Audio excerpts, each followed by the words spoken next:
Aklat ng Awit, chapter 119, verse 17 to 24. Kagalakan sa kautusan ni Yahweh.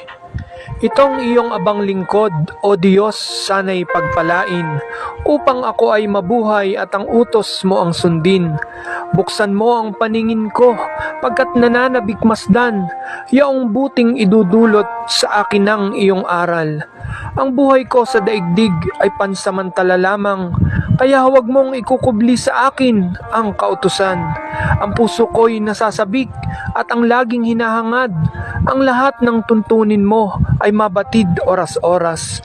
Ikaw ay galit sa sinumang palalo at naghahambog. At ang laban sa utos mo ay sumpa ang inaabot.